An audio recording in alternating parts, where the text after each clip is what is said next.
Judul pendalaman kita hari ini adalah pendalaman Alkitab yang ke-10. Judulnya adalah Rahasia Alkitab. Judul pendalaman Alkitab yang ke-10 ini adalah Rahasia Alkitab. Apa judulnya Bapak Ibu? Rahasia Alkitab. Nah, Alkitab itu diilhamkan oleh Roh Kudus. Ya Bapak Ibu, coba kita buka ayatnya 2 Timotius 3 ayat 16. Alkitab itu diilhamkan oleh Roh Kudus. Karena diilhamkan oleh Roh Kudus Bapak Ibu, maka orang Kristen harus berdoa sebelum membaca Alkitab agar dituntun oleh Roh Kudus. Karena lewat tuntunan Roh Kuduslah kita bisa mengerti apa arti firman Tuhan. Apa yang ayat yang kita baca. Kenapa? Karena semua itu diilhamkan oleh Roh Kudus. Maka mintalah bantuanlah kepada Roh Kudus. Maka pasti kita ngertinya. Amin Bapak Ibu. Amin. Ibu Lydia kemana ya? Iya, coba 2 Timotius 3:16. 2 Timotius 3:16. Haleluya. 2 Timotius 3:16.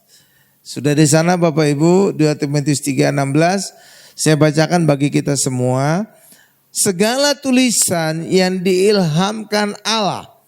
Katakan diilhamkan. Diilhamkan atau dinafaskan oleh Allah.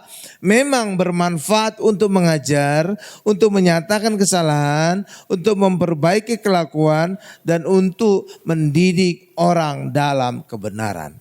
Amin Bapak Ibu. Jadi firman Allah itu banyak manfaatnya. Yang pertama tadi untuk mengajar. Jadi untuk mengajar kita tentang apa sebenarnya kehendak Tuhan. Jadi lewat firman Allah kita tahu. Yang kedua, untuk menyatakan kesalahan. Jadi bukannya Allah mencari-cari kesalahan, tidak. Tapi firman itu adalah garis lurus sehingga kita tahu apakah kita menyimpang atau tidak dalam kehidupan. Jadi kita tahu garis lurusnya atau jalan lurusnya. Sehingga ketika jalan kita bengkok, kita langsung tahu. Oh, saya ini bengkok. Jadi saya harus kembali sesuai firman Tuhan. Firman Tuhan itu adalah jalan lurusnya. Amin Bapak Ibu. Jadi menyatakan kesalahan. Untuk memperbaiki kelakuan. Nah, jadi kalau kelakuan kita juga salah atau jahat atau tidak benar, itu kita bisa dikoreksi juga dengan firman Tuhan. Dan untuk mendidik orang dalam kebenaran. Amin. Karena firman Tuhan itu adalah kebenaran yang bisa mengajar kita, mendidik kita bagaimana seharusnya hidup di dalam kebenaran. Amin. Jadi banyak manfaatnya ya firman ya. Makanya orang Kristen rajin-rajinlah mendengarkan firman. Sehingga hidup kita menjadi benar dan berkenan di hadapan Allah. Kan mantap ya. Tuh. Tapi firman itu bisa juga kita dengar. Bisa juga kita tonton lewat video YouTube. Jadi banyak sarana untuk kita bisa mendengarkan firman Tuhan. Amin Bapak Ibu. Iya, jadi luar biasa ya. Jadi manfaat firman itu banyak ya. Wah, tuh. Lalu bagaimana cara membaca Alkitab? Ini perlu orang Kristen tahu cara membaca Alkitab.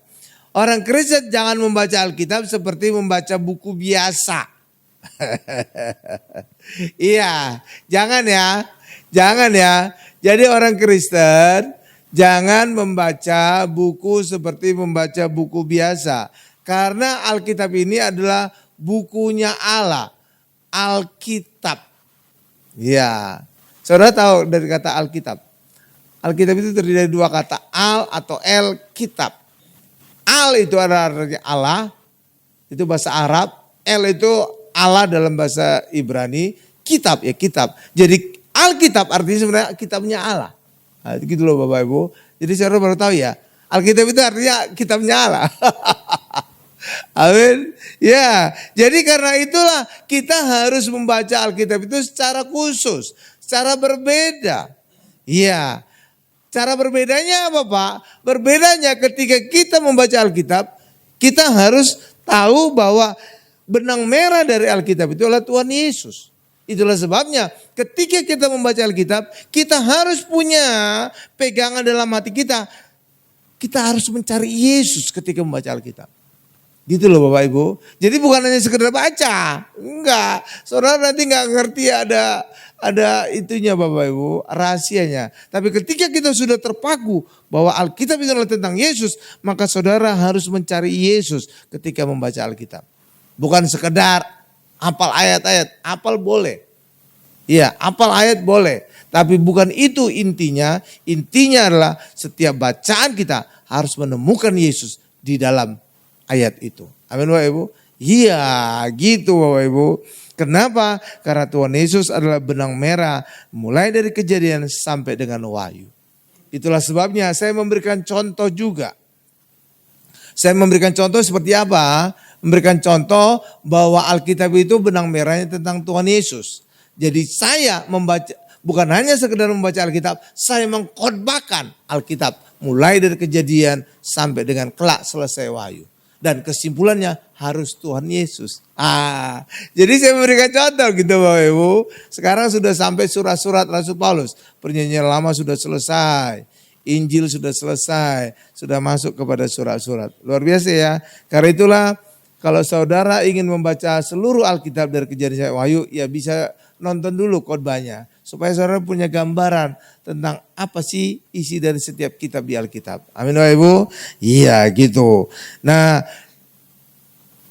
bagaimana bahwa Tuhan Yesus adalah inti dari Alkitab itu dikisahkan dalam kisah perjalanan ke Emmaus. Iya, perjalanan ke Emmaus Bapak Ibu. Banyak kali perjalanan ke Emmaus itu disebutkan ada namanya. Siapa yang berjalan ke Emmaus? Namanya Kleopas. Tapi ada orang berpikiran, Kleopas ada berjalan dengan seorang lagi. Ada yang berpikiran itu adalah istrinya. Makanya tidak disebut namanya. Tapi ada juga yang berkata teman dari Kleopas berjalan temannya. Saya lebih condong memilih Kleopas berjalan bersama dengan istrinya.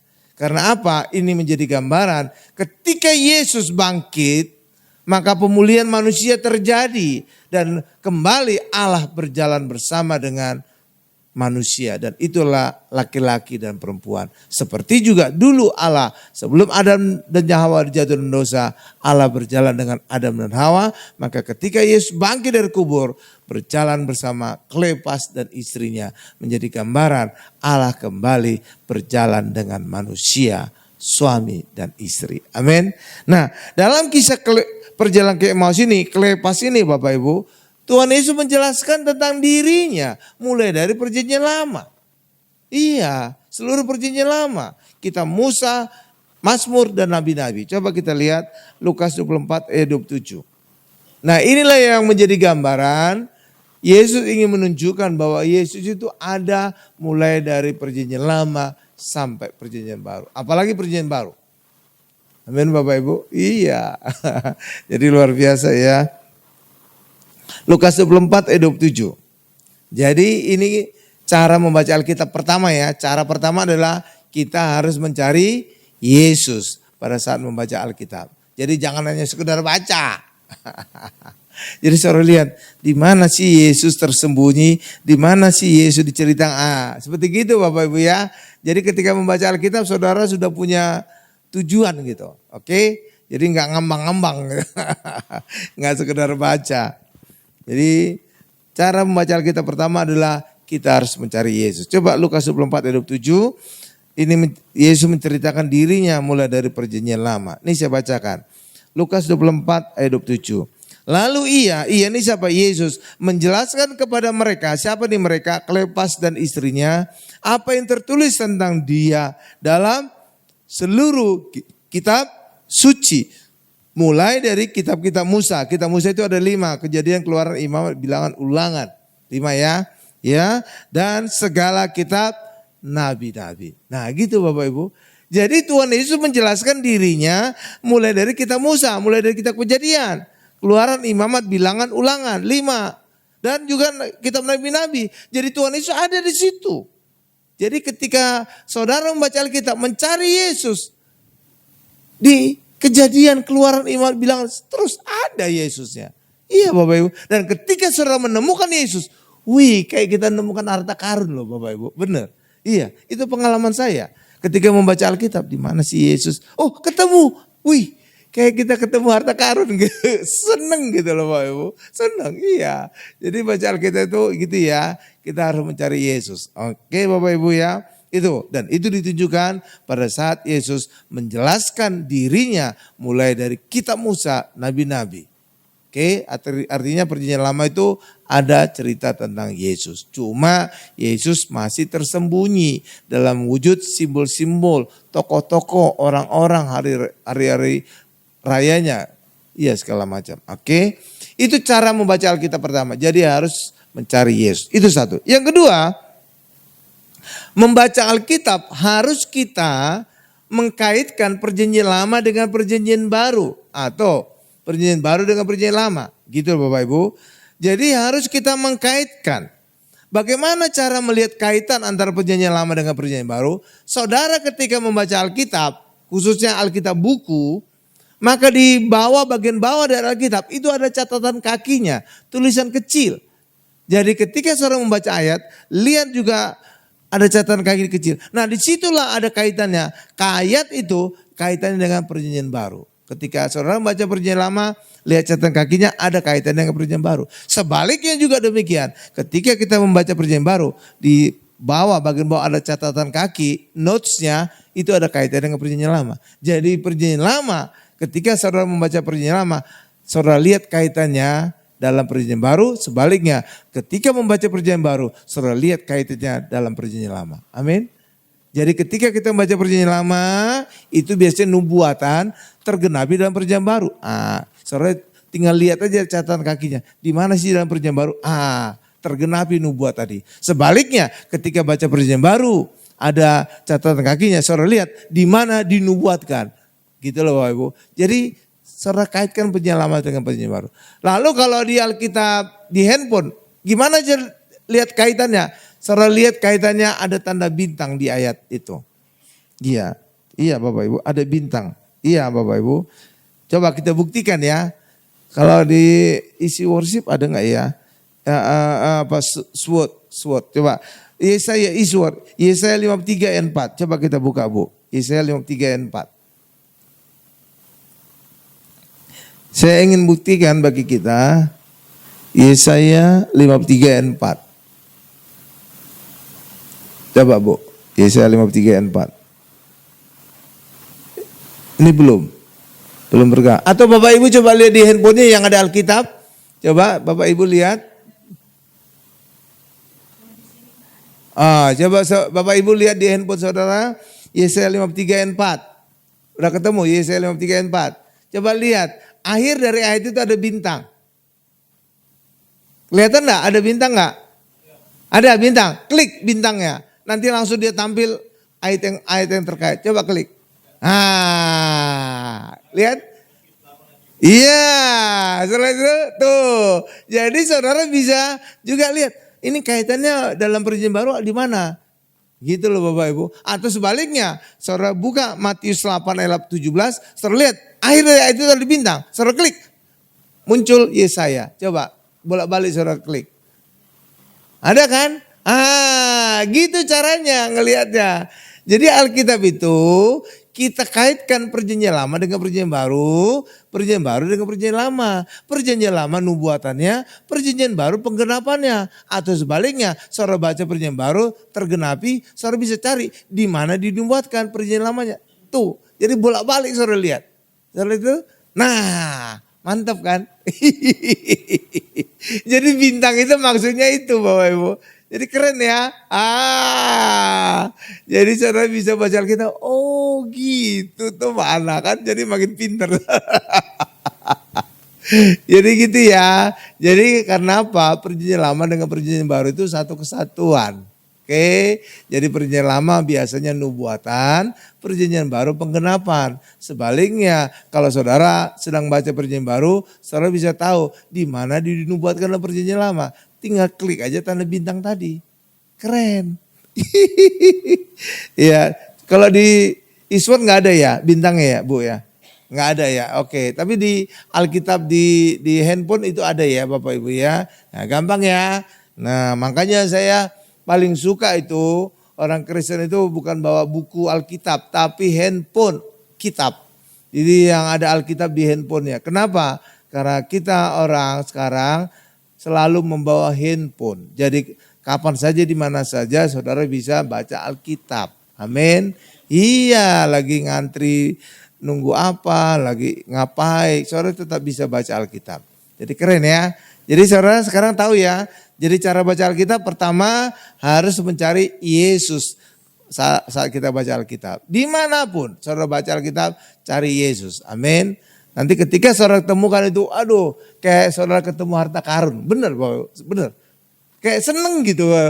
Ih, Tuhan Yesus di sini toh. Kayak gitu Bapak. Jadi kayak kita baca Alkitab itu enggak pasif tapi aktif. Di mana Yesus? Di mana Yesus?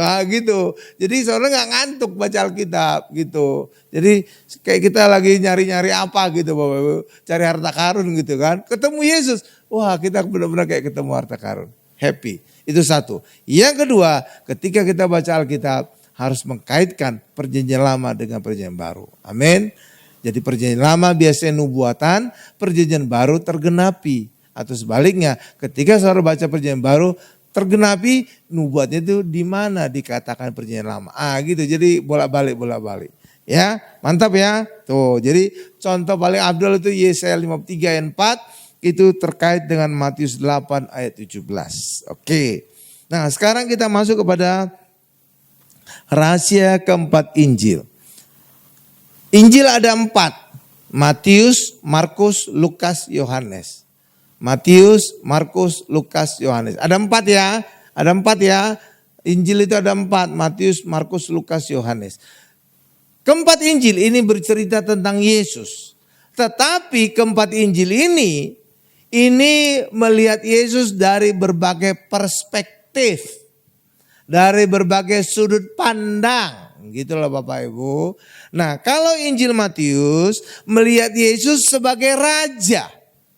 Gitu Bapak Ibu. Karena Injil Matius melihat Yesus atau perspektifnya melihat Yesus sebagai raja, maka Injil Matius menggambarkan Yesus sebagai singa. Seperti raja hutan gitu Bapak Ibu. Oke Bapak Ibu ya. Iya raja. Makanya Injil Matius menggambarkan Yesus sebagai singa. Ingat, singa. Katakan sama saya, singa. Gambar singa. Iya, oke. Nah, raja itu punya silsilah enggak Bapak Ibu? Punya. Itulah sebabnya Injil Matius ada menuliskan silsilah Tuhan Yesus. Dan karena Yesus dalam Injil Matius digambarkan sebagai raja, maka silsilah pada Matius dimulai dengan raja. Dan itulah Raja Daud. Tuh kan, keren ya. Iya kan? Jadi Injil Matius menggambarkan Yesus sebagai raja, maka Injil Matius ada silsilah Tuhan Yesus. Dan silsilah Tuhan Yesus dimulai dari Raja Daud. Oh, keren. Dan itu terlihat pada Matius 1 ayat 1. Coba saudara lihat deh, Matius 1 ayat 1. Matius 1 ayat 1, coba. Bapak Ibu bisa melihat juga di handphonenya Matius 1 ayat 1. Iya. Nih saya bacakan ya, Matius 1 ayat 1. Inilah silsilah Yesus Kristus anak Daud. Itu raja Daud kan? Benar gak Bapak? Iya. Jadi benar-benar Injil Matius itu menunjukkan bahwa Yesus adalah raja dan menunjukkan bahwa raja itu, Yesus itu keturunan Daud. Tapi walaupun ini disebutkan Yesus anak Daud Bapak Ibu, saudara jangan suka menyebut Yesus anak Daud ya. Amin Bapak Ibu. Ya jangan ya. Karena Tuhan Yesus tidak senang disebut anak Daud. Itu ada ayatnya ya. Ya itu kan seringkali kalau khususnya Natal itu lagu Malam Kudus ada disebut Yesus anak Daud. Ya memang faktanya Yesus anak Daud. Secara manusia benar. Tetapi Yesus juga adalah anak Allah. Dan Yesus lebih senang disebut anak Allah daripada anak Daud. Oke Bapak Ibu ya. Nah saudara sudah buktikan kan Matius 1 ayat 1 jelas silsilah Yesus dimulai dari nama raja. Dan itulah Raja Daud. Lalu Injil kedua, Injil Markus. Nah ini menyatakan Yesus sebagai hamba. Karena Markus menggambarkan Yesus sebagai hamba. Maka Markus menggambarkan Yesus sebagai anak lembu. Karena lembu selalu diberkaitkan dengan apa? Pekerja. Menanggung beban. Amin Bapak Ibu. Amin. Nah, anak lembu ya. Saudara pernah bertanya-tanya enggak? Jadi saya ingin dorong kita orang Kristen kritis ya. Jangan hanya telan aja. Saudara bisa melihat Alkitab itu indah banget. Saya ingin tunjukkan keindahan Alkitab bahwa Alkitab itu juga masuk logika. Iya, masuk logika Bapak Ibu. Saudara pernah bertanya-tanya enggak? Kenapa bangsa Israel ketika di padang gurun membuat sembahan patung lembu emas? Kenapa tidak gambar ular? Padahal di Mesir banyak patung ular. Bahkan kepala mereka aja ada mahkotanya seperti gambar ular gitu Bapak Ibu ya. Iya kan? Ular kobra ya. Kenapa bukan ular kobra aja yang disembah oleh bangsa Israel ketika membuat patung lembu emas? Jadi ada dong logikanya gitu Bapak Ibu. Enggak asal ditulis itu. Iya. Kenapa ya lembu ya? Kok bukan kuda? Nah, gitu. Kok bukan gajah? Nah, ya kan? Ya kan? Kok bukan lembu? Lembu memang itu ada lembu ya. Anak lembu kan? Kenapa tidak ular? Nah tuh, saya bisa bertanya. Saudara tahu dasarnya apa? Kan lembu kan emas kan yang disembah orang Israel kan? Patung lembu emas kan? Kenapa lembu?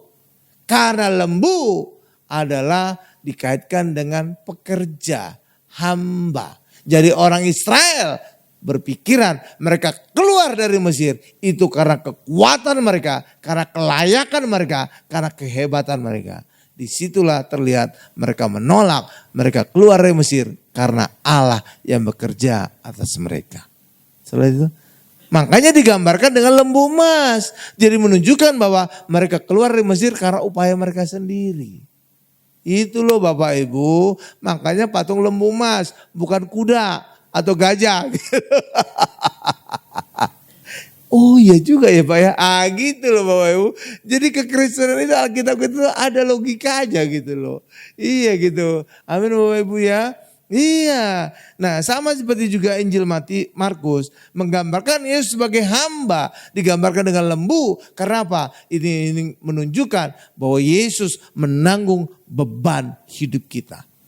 Menanggung beban penyakit kita, menanggung beban kemiskinan kita, menanggung beban apapun masalah di dalam hidup kita.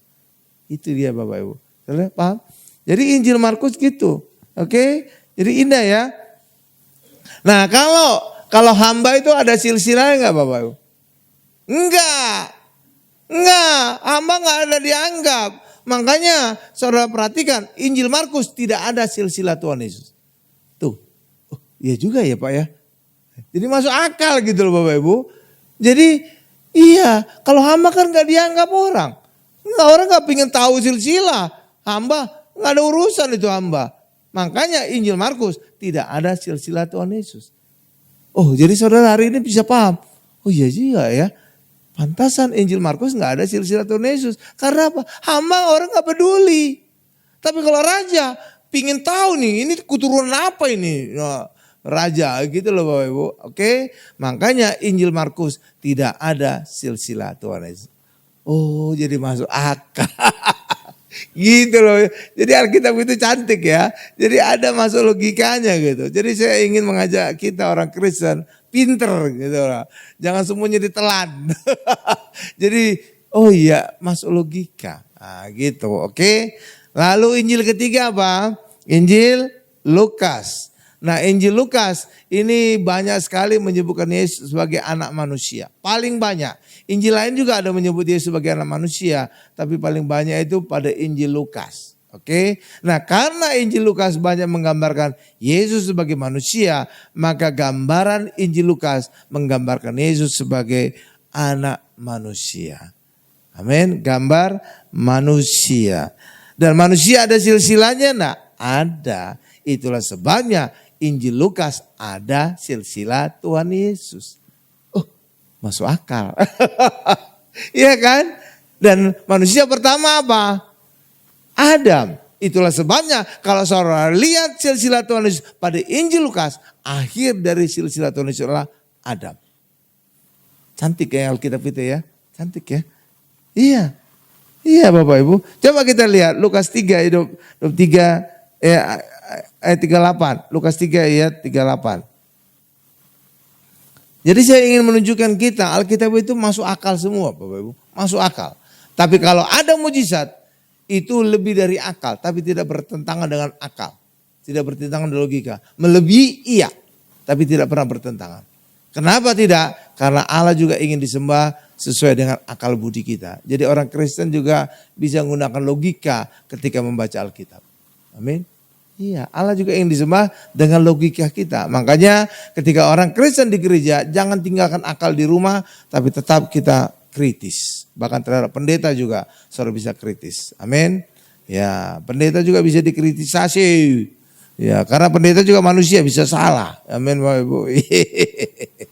Saya pernah cerita lah pokoknya pendeta. Jangan-jangan saudara lebih pintar banyak pendeta. Ya, pokoknya sampai situ aja. Takut ada yang tersinggung nanti. Lukas 3 ayat 38. Sudah di sana? Coba Lukas 3 ayat 38 Bu. Langsung loncat 38. Untuk menunjukkan bahwa akhir dari silsilah Tuhan Yesus adalah Adam. Nih saya bacakan ayat 38 ya. Anak Enos, anak Set, anak Adam, anak Allah. Tuh. Adam kan? Karena apa? Injil Lukas silsilah manusia. Yesus sebagai manusia. Manusia ada silsilah dan silsilah manusia pertama adalah Adam. So lihat Adam. Cantik kan Alkitab kita kan? Oh iya benar juga ya Pak ya. Iya, jadi ada silsilah dan manusia pertama adalah Adam. Ada Adam.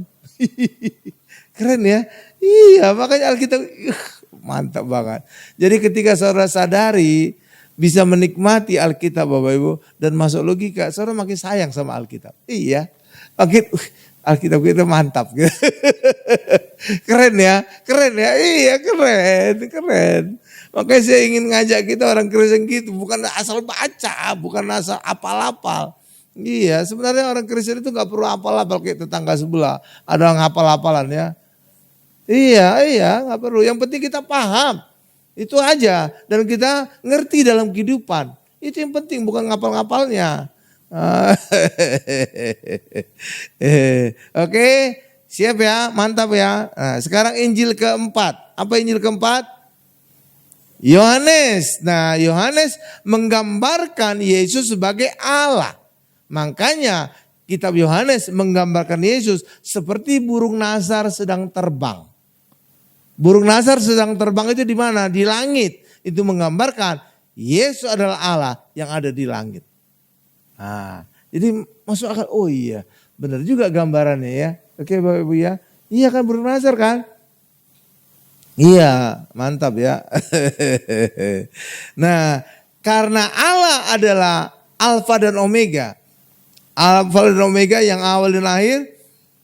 Berarti Allah itu, Yesus itu tidak ada awal dan tidak ada akhirnya. Karena dia awal dan akhir. Benar Bapak Ibu ya? Kalau kita keturunan, kan ada awal dari nenek moyang kita. Benar Bapak Ibu ya? Karena Yesus adalah Allah yang ada awal dan akhirnya. Dia Alfa dan Omega. Maka Yesus tidak punya silsilah dalam kitab Yohanes.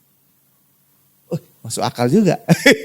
Iya kan? Iya, gak ada silsilah Yesus dalam kitab Yohanes. Benar. Jadi dalam Injil hanya dua yang menuliskan silsilah Tuhan Yesus. Pertama Injil Matius, karena Matius menggambarkan Yesus sebagai raja dan raja perlu ada silsilah. Yang kedua Injil Lukas, karena Injil Lukas menggambarkan Yesus sebagai manusia. Maka Yesus ada silsilahnya dalam Injil Lukas dan berakhir dengan nama Adam, manusia pertama. Lihat itu, jadi cakep ya Alkitab kita ya, tuh cakep. Gak ada lawan. Mantap. Saya ingin mendorong kita melihat keindahan Alkitab. Wih, mantap banget ini Alkitab kita ya, luar biasa ya. Jadi lewat 4 Injil tadi Matius, Markus, Lukas, Yohanes, maka Injil ingin menunjukkan Tuhan Yesus dari berbagai perspektif.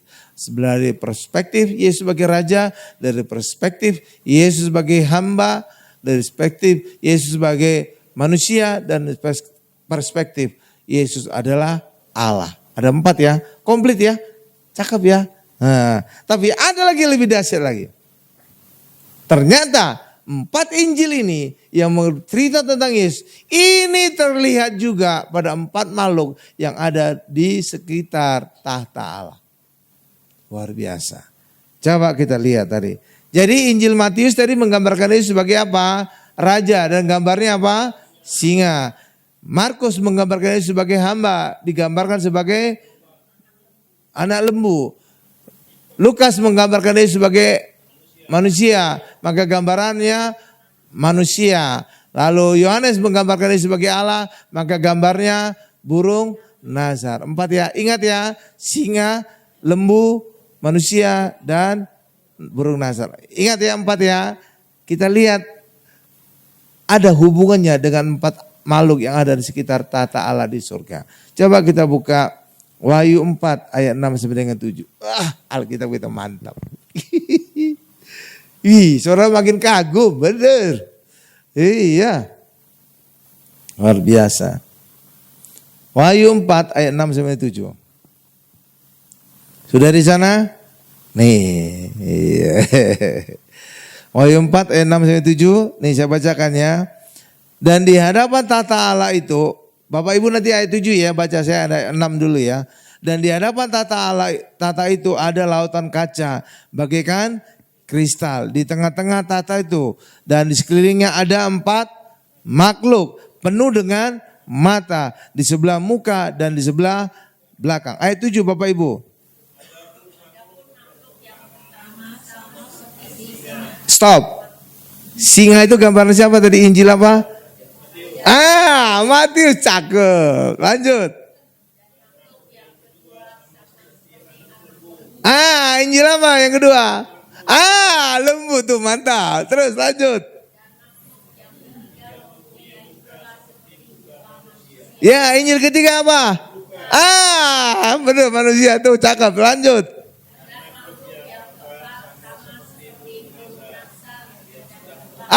Injil apa?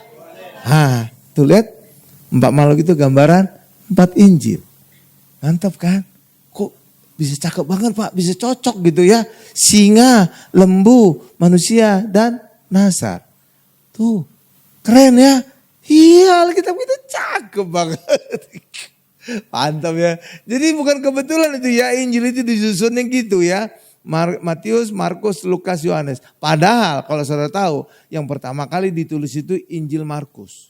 Tapi Markus tidak ditempatkan di depan, tapi justru Matius. Nggak tahu saya gimana Bapak Gereja bisa menyusunnya, kanonisasinya. Tapi yang disusun oleh Bapak Gereja itu sudah benar. Karena sesuai dengan urutan 4 makhluk di tata Allah di surga. Cakep, cakep tuh. Cakep ya Bapak Ibu ya. Tuh kan luar biasa ya. Jadi keempat makhluk itu adalah gambaran keempat Injil. Ini punya arti tidak seorang pun datang kepada Bapa di sorga kecuali melalui Tuhan Yesus yang diberitakan Injil. Cakep. Keren. Dan ini sesuai dengan ucapan Tuhan Yesus.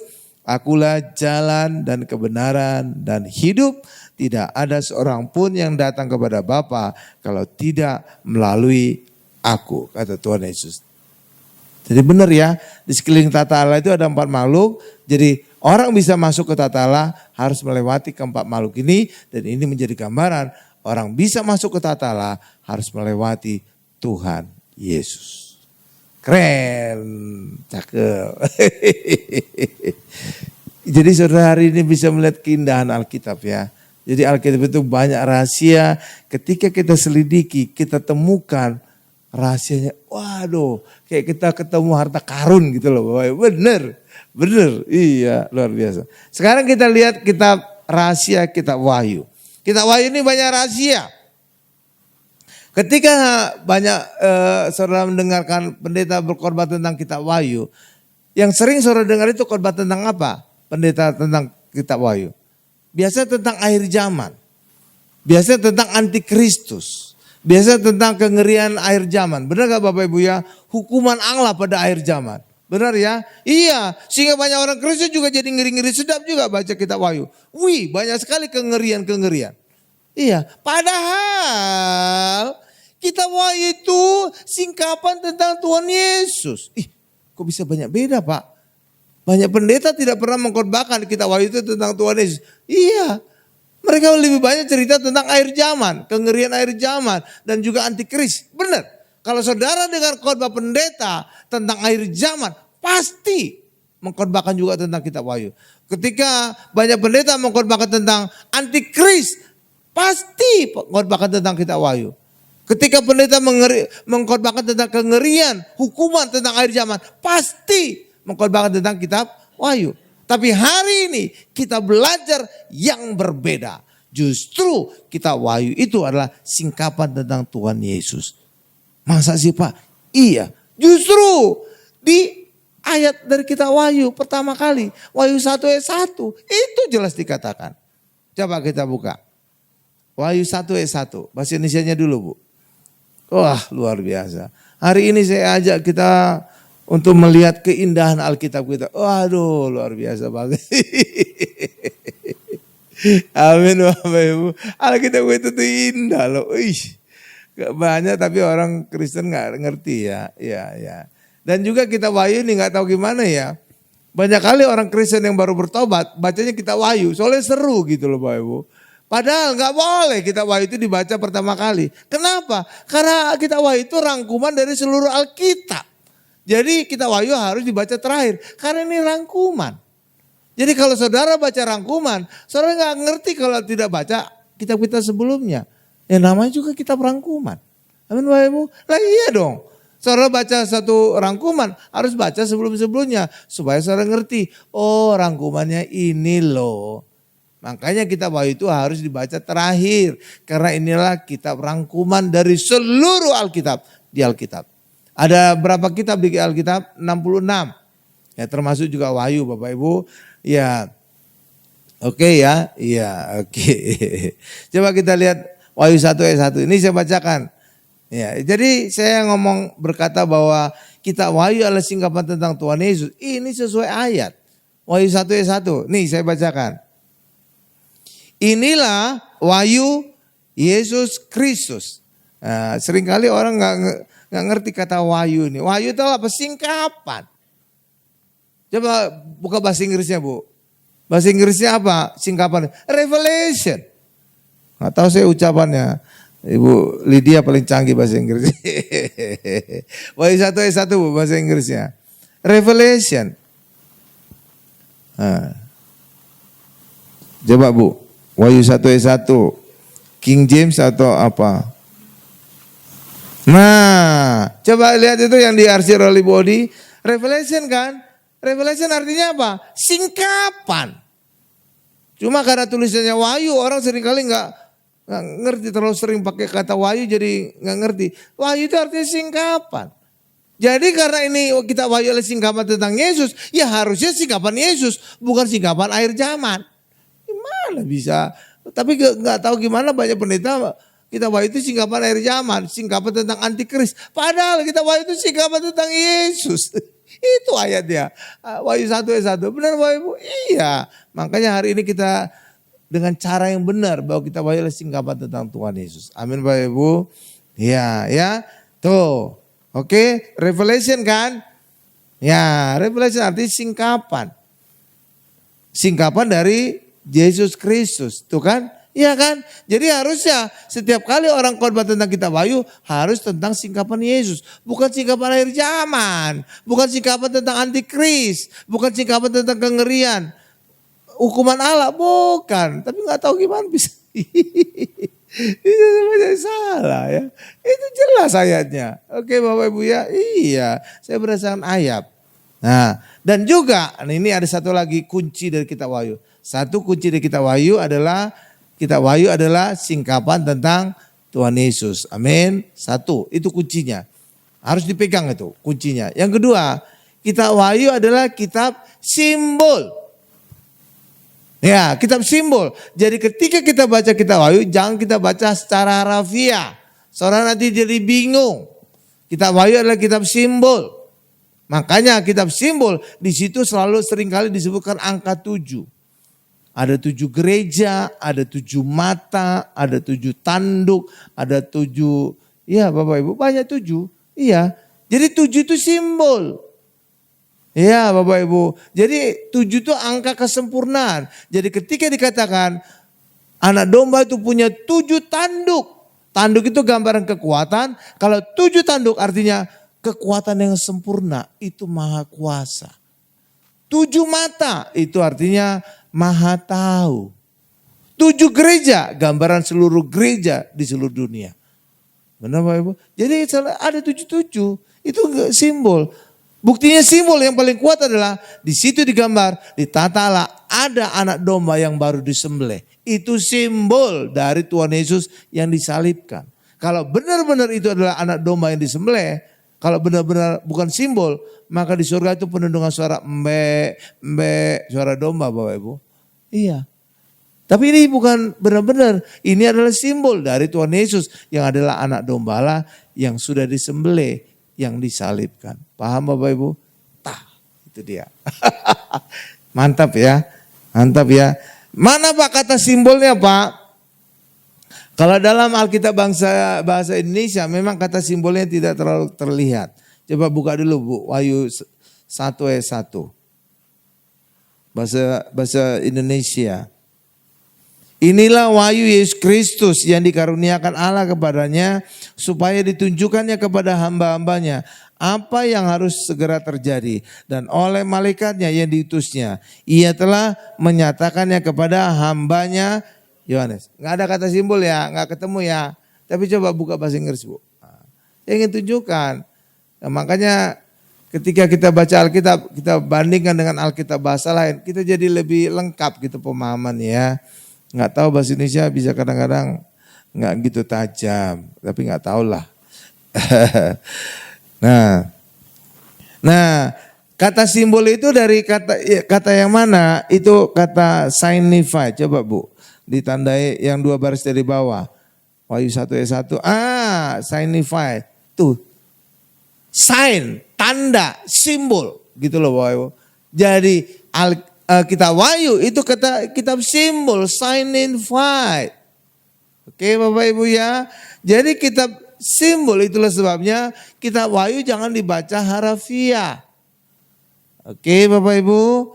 Iya, jadi buktinya tadi adalah anak domba seperti telah disembelih, itu ditatalah, itu simbol dari Tuhan Yesus.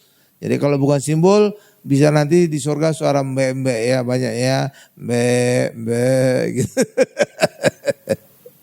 Jadi itu simbol Tuhan Yesus. Demikian juga banyaknya angka 7 ya. Ada 7 tanduk, ada 7 mata, ada 7 cawan, ada 7 gereja. Amin Bapak Ibu. Iya kan? Kalau saudara baca kitab Wahyu itu banyak angka 7 Bapak Ibu. Iya, bukan artinya ada 7, enggak, itu simbol bahwa itu gambaran kesempurnaan. 7 tanduk artinya maha kuasa, karena tanduk gambaran kekuatan, kuasa. Dengan 7 mata artinya maha tahu, maha melihat. Gitu Bapak Ibu. 7 cawan, ini cawan murka Allah, murkanya Allah maksimal. Gitu Bapak Ibu. Demikian juga 7 gereja, gambaran gereja ke seluruh dunia, di seluruh dunia. Saudara itu tuh. Jadi kita makin paham, oh itu toh. Ya, jadi kitab Wahyu bukan singkapan tentang antikris ya, atau kengerian pada akhir zaman, tetapi singkapan tentang Tuhan Yesus. Lalu Pak, apa makna dari kengerian-kengerian dalam kitab Wahyu Pak? Kok kayaknya ngeri banget. Orang Kristen tidak perlu takut. Kenapa orang Kristen tidak perlu takut? Karena kengerian itu semuanya itu tidak terjadi pada orang Kristen. Tapi itu terjadi pada orang yang tidak percaya kepada Yesus. Ketika orang tidak percaya Yesus, maka murka Allah, 7 cawan murka Allah akan tumpah, akan diterima oleh orang-orang yang tidak percaya Yesus. Itulah kengerian-kengerian dalam kitab Wahyu. Tetapi bagi orang Kristen, kita tidak mengalami murka Allah. Kenapa? Karena segala dosa kita telah ditanggung oleh Yesus. Sehingga orang Kristen yang di dalam Yesus bebas dari hukuman Allah. Dan itu jelas dikatakan di dalam Roma 8 ayat 1. Amin Bapak Ibu. Amin. Iya. Makanya orang Kristen jangan ngeri lihat kengerian-kengerian di dalam kitab Wahyu ya. Ya itu gak terjadi pada kita. Amin Bapak Ibu. Itu terjadi pada orang yang tidak percaya Yesus, yang dosanya masih ada, yang dosanya belum ditebus. Maka mereka harus menanggung kengerian Allah karena Allah murka. 7 calon murka Allah telah ditumpahkan atas mereka yang tidak percaya Yesus. Amin. Sedangkan kita orang Kristen, 7 calon murka Allah tidak lagi kita alami. Karena 7 calon murka Allah telah diminum habis oleh Tuhan Yesus. Sehingga di atas kayu salib Tuhan Yesus berkata, sudah selesai. Iya. Dan ucapan Yesus di atas kayu salib sudah selesai. Ini diulang lagi dalam kitab Wahyu. Mana Pak tulisan kata sudah selesainya? Ya, mana Pak? Itulah Wahyu 16 ayat 17. Coba buka Bu. Coba buka dulu Wahyu, ya coba. Wahyu 16 ayat 17.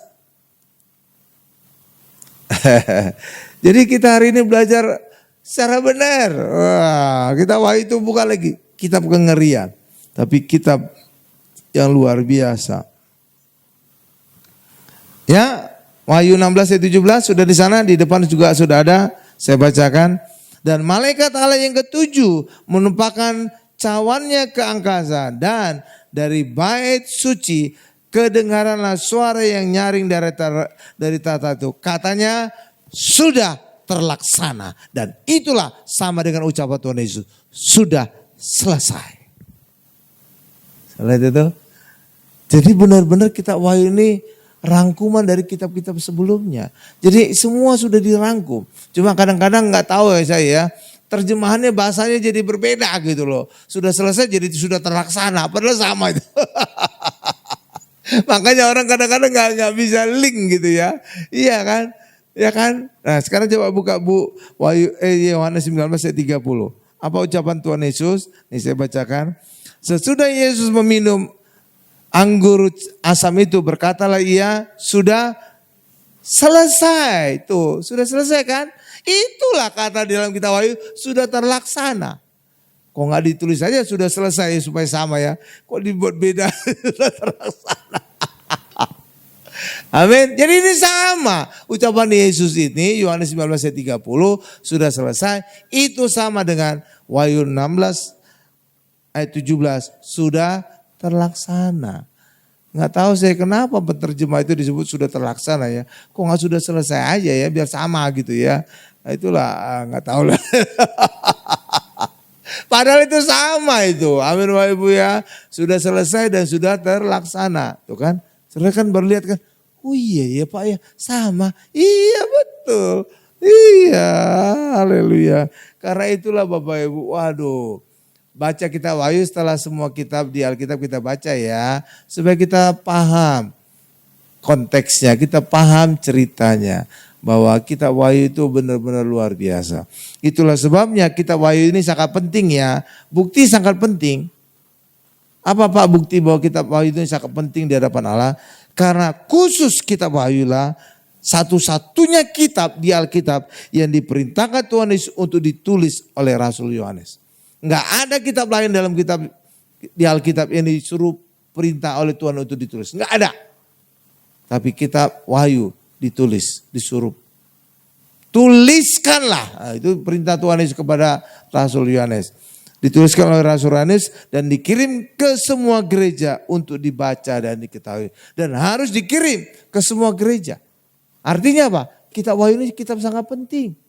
Untuk diketahui seluruh gereja. Dimengerti oleh seluruh gereja. Benar Bapak Ibu? Iya, satu-satu kitab. Kan luar biasa artinya kan? Iya penting banget. Tapi walaupun penting banget, jangan kitab Wahyu yang pertama kali dibaca. Saudara nanti gak ngerti. Harus baca dulu kitab-kitab sebelumnya agar kita bisa mengerti kitab Wahyu. Karena kitab Wahyu adalah rangkuman seluruh kitab di Alkitab. Paham Bapak Ibu? Tuh. Luar biasa ya. Luar biasa ya. Amin Bapak Ibu. Karena itulah bagi kita hari ini. Mari cobalah baca seluruh kitab di Alkitab. Kalau saudara belum tergambar, ya dengerin dulu, tonton dulu video saya yang berkorban berurutan dari Kejadian, Keluaran, Imamat, Bilangan sampai kelak nanti selesai Wahyu. Saudara tonton itu supaya saudara punya gambaran sedikit banyak tentang kitab kita di Alkitab. Lalu saudara bacalah pelan-pelan seluruh Alkitab di Alkitab. Amin. Setelah saudara selesai membaca, barulah silahkan baca kitab Wahyu. Saudara akan mendapatkan rangkuman seluruh kitab di Alkitab. Dan saya berdoa agar saudara berdoa sebelumnya membaca Alkitab, minta tuntunan Roh Kudus. Kenapa? Karena Roh Kuduslah yang mengilhami penulisan di Alkitab. Ketika kita berdoa minta tuntunan Roh Kudus, maka pribadi yang sama yang akan mengajari, menuntun kita, membuat kita mengerti tentang Alkitab. Amin. Bapak Ibu, kita tundukkan kepala kita. Terima kasih Tuhan untuk firman-Mu hari ini. Hari ini kami diajar secara luar biasa tentang rahasia Alkitab. Hari ini kami melihat, luar biasa indahnya Alkitab. Tapi di balik keindahan ini juga banyak rahasia. Itulah sebabnya kami minta tuntunan Roh Kudus yang mengilhami penulisan Alkitab untuk menuntun kami membaca Alkitab agar kami bisa mengerti dan kami semakin mengenal Allah dan Tuhan Yesus. Terima kasih Tuhan untuk firman-Mu. Dalam nama Tuhan Yesus kami berdoa dan mengucap syukur. Haleluya. Sama-sama kita berkata amin. Luar biasa. Ya, sekarang kita tiba pada kuis Alkitab. Kuis berhadiah. Ya, amin Bapak Ibu. Luar biasa ya. Ya. Apa nih Bu? Nah, terus ini? Oh gitu. Oh ya oke. Ternyata hadiahnya ada juga tunai. Tapi nggak besar-besar amat ya. Amin Bapak Ibu ya. Ya pokoknya nilainya lumayan lah. 20 juta. Enggak. Bukan. Pokoknya 20 lah. Enggak tahu ujung belakangnya 20.000, 20 juta, 20 miliar. Nah, pokoknya 20 ujungnya.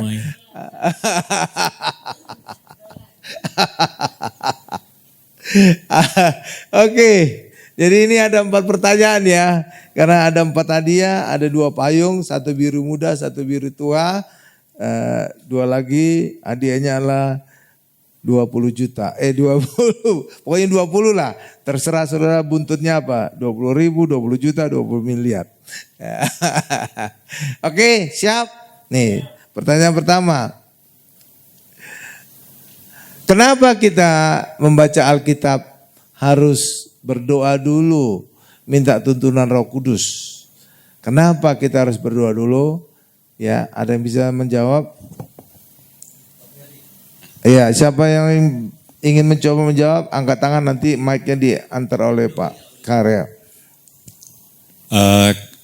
Jawabannya karena Alkitab itu adalah diilhami oleh Allah.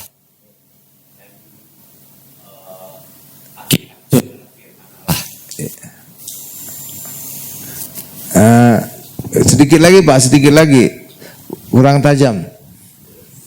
Kenapa kita minta pimpinan Roh Kudus untuk mengerti Alkitab? Ya, karena Alkitab itu adalah firman Allah, kekuatan Allah. Enggak, ya ini saya jawab aja ya. Kenapa orang Kristen membaca Alkitab harus minta tuntunan Roh Kudus? Karena Alkitab itu diilhamkan oleh Roh Kudus. Itu yang dikatakan di dalam 2 Timotius 3:16. Alkitab diilhamkan oleh Roh Kudus. Maka kita ketika membaca Alkitab harus berdoa minta dipimpin oleh Roh Kudus agar kita mengerti. Karena Roh Kudus yang mengilhami penulisan Alkitab. Paham Bapak Ibu ya? Itu jawaban yang paling akuratnya. Oke, tapi apapun itu upaya Pak siapa? Ferdi ya? Ferdinand, iya bisa dikasih. Bapak payung biru muda atau biru tua? Ya biru tua, ya oke. Ya silakan Pak, Tuhan berkati ya. Ya. Tadi ada saya katakan cara membaca Alkitab yang benar. Cara membaca Alkitab yang benar itu ada 2 kuncinya. Ada 2 cara membaca Alkitab ya yang benar. Ya, ada yang tahu cara membaca Alkitab yang benar ada 2 kuncinya. Apa kunci itu? Ada kunci 1. Inggris Pak. Ya silakan Ibu Lydia. 1, kita harus mencari Tuhan Yesus. Benar. Jadi kita baca Alkitab harus mencari Tuhan Yesus. Ketika saudara ketemu dengan Tuhan Yesus, saudara senang banget seperti ketemu harta karun. Ya, yang kedua, kunci kedua Bu. Kalau kita baca perjanjian lama, kita harus mencari mengkaitkan dengan perjanjian baru. Ya. Atau membaca perjanjian baru, kita kaitkan dengan perjanjian lama. Ya benar. Ya benar Ibu, benar. Jadi kita ketika membaca Alkitab juga harus mengkaitkan perjanjian lama dengan perjanjian baru. Ketika kita baca perjanjian lama itu biasanya ada nubuatan, kita lihat dalam perjanjian barunya tergenapinya di mana. Sebaliknya juga ketika kita baca perjanjian baru ada penggenapan nubuat, kita bisa lihat dalam perjanjian lama di mana dinubuatkan. Dan biasanya Alkitab itu yang buku ada catatan kakinya. Kecil tulisannya di bawah, tapi kalau Alkitab di handphone itu ada tanda bintang di akhir dari ayat itu. Jadi saudara bisa klik bintangnya terkait dengan ayat yang itu perjanjian lama dengan perjanjian baru dengan perjanjian lama. Betul Ibu Lydia, Bu Lydia dapat payung biru Ibu ya, biru muda. Oh, luar biasa, Tuhan berkati Bu Lydia. Iya. Sekarang 2 pertanyaan lagi, hadiah 20 miliar.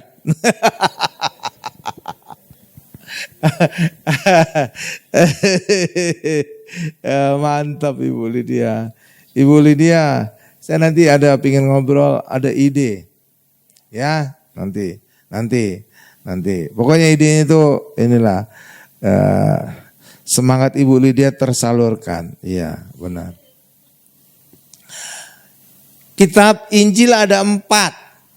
Ya, Injil ada 4. Masing-masing Injil ini melihat Tuhan Yesus dengan berbagai perspektif. Ya, perspektif ya. Ada 4. Injil Matius, Markus, Lukas, Yohanes. Masing-masing melihat Yesus dengan berbagai perspektif. Ada yang bisa jelaskan 4 perspektif itu? Ya, Pak siapa namanya? Yandi, ya silakan Pak Yandi, itu nama tengah saya. Hari Yandi Saragi. Yandi, Roh Yandi Hutasoid. Oh iya oke. Ya silakan Pak Hutasoid. Tapi kalau saya bukan Hutasoid, Yandi Wijaya. Oh Yandi Wijaya. Oke silakan Pak Yandi. Ada 4 perspektif dari Injil. Ya. Silakan Pak. Kitab yang pertama di dalam Injil itu yaitu kitab Matius. Matius, Injil pertama Matius. Apa Matius. perspektifnya tentang Tuhan Yesus? Perspektifnya dia melambangkan Yesus itu adalah sebagai raja. Ya, gambarnya apa? Gambarnya singa. Ya, betul. Yang kedua itu Injilnya yaitu Injil Markus. Ya, perspektifnya Tuhan Yesus apa? Perspektifnya Yesus itu seorang hamba. Ya, gambarnya apa? Gambarnya anak lembu. Betul. Terus Ketiga. yang ketiga di kitab Lukas. Ya. Injil. Ya. Itu Yesus sebagai manusia. Ya, gambarnya. Gambarnya manusia. Iya, betul. Yang keempat. Di kitab Yohanes. Ya, betul. Yesus Perspektifnya. melambangkan Allah. Ya, gambarnya. Gambarnya burung nazar. Ya, 100 Pak Yandi Wijaya dapat 20 miliar Pak. Ya.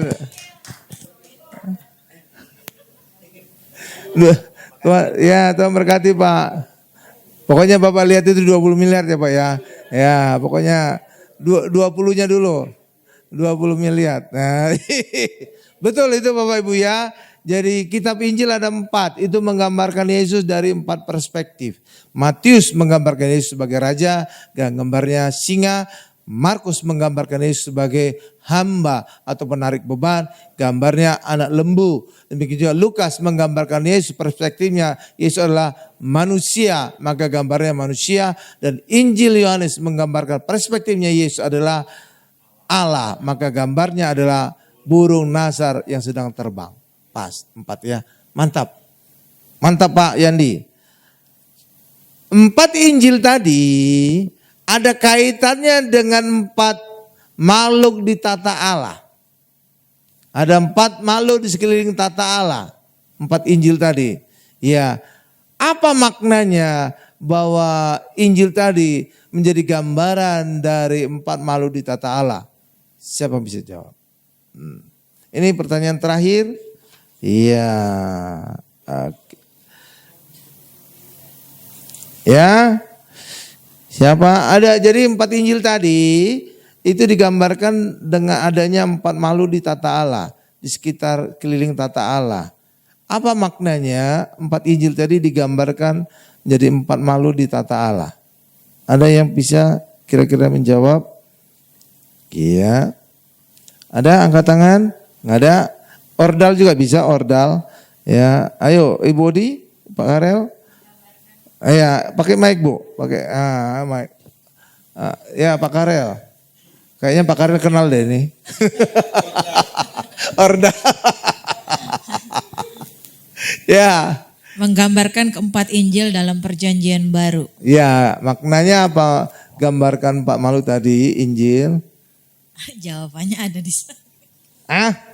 Jawabannya apa? Itu jawabannya adalah bahwa Injil itu gambarkan tentang Yesus, itu menunjukkan 4 makhluk tata Allah, artinya orang bisa masuk ke tata Allah hanya lewat Tuhan Yesus. Dan Tuhan Yesus adalah jalan kebenaran dan hidup, dan Tuhan Yesus berkata tidak ada seorang pun yang sampai kepada Bapa kecuali melalui Yesus. Amin Bapak Ibu. Iya kan? Iya, itu maknanya. Terakhir, ya ini pertanyaan terakhir. Wahyu itu kitab yang sangat penting karena satu-satunya kitab yang disuruh Tuhan secara langsung dituliskan dan harus dikirimkan ke 7 gereja atau gambaran ke seluruh gereja di dunia. Apa pentingnya kitab Wahyu itu? Kenapa sampai harus disuruh Tuhan Yesus dituliskan dan dikirimkan kepada gereja-gereja? Ada yang bisa jawab? Ada 20 miliar ini. Ordal boleh Pak? Iya ordal boleh. Wahyu itu adalah singkatan tentang Tuhan Yesus yang pertama. Iya betul. Yang kedua Wahyu itu sebagai simbol. Iya terus. Sehingga diperintahkan langsung oleh Tuhan Yesus kepada Yohanes untuk disebarkan kepada seluruh gereja. Ya, saya lengkapi aja ya. Kitab Wahyu itu penting sehingga harus disuruh tulis oleh Tuhan Yesus kepada Rasul Yohanes dan disuruh dikirimkan ke seluruh gereja. Karena kitab Wahyu itu adalah singkapan Tuhan Yesus walaupun dinyatakan dalam wujud simbol-simbol. Yang kedua pentingnya adalah karena kitab Wahyu itulah rangkuman seluruh kitab di Alkitab. Seluruh Alkitab. Karena itulah kitab Wahyu harus dibaca terakhir setelah membaca seluruh kitab di Alkitab. Amin Bapak Ibu. Jadi itu pentingnya kitab Wahyu. Pertama singkapan tentang Tuhan Yesus. Yang kedua walaupun dinyatakan simbol-simbol. Ya, yang kedua adalah karena kitab Wahyu itu adalah rangkuman dari seluruh kitab di Alkitab. Amin. Makanya kitab Wahyu itu sangat penting sehingga khusus disuruh oleh Tuhan Yesus dituliskan oleh Rasul Yohanes dan dikirimkan kepada seluruh gereja. Amin Bapak Ibu. Ya, dia nggak benar. Pak Karel silakan dapat 20 miliar.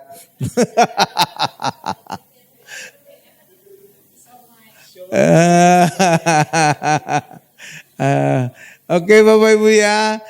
Minggu depan apa Bu topiknya Bu? Jadi minggu depan judulnya adalah iman yang besar ya. Jadi saudara kan ingin punya iman yang besar kan? Ya, mari kita besok hadir minggu depan, Kamis depan untuk kita lihat topiknya tentang iman yang besar. Amin Bapak Ibu. Amin. Ya, kita tundukkan kepala kita. Terima kasih Tuhan untuk pendalaman Alkitab yang ke-10 ini tentang rahasia Alkitab. Hari ini kami belajar secara luar biasa. Terima kasih Tuhan. Dalam nama Yesus kami berdoa dan mengucap syukur. Haleluya. Sama-sama kita berkata amin.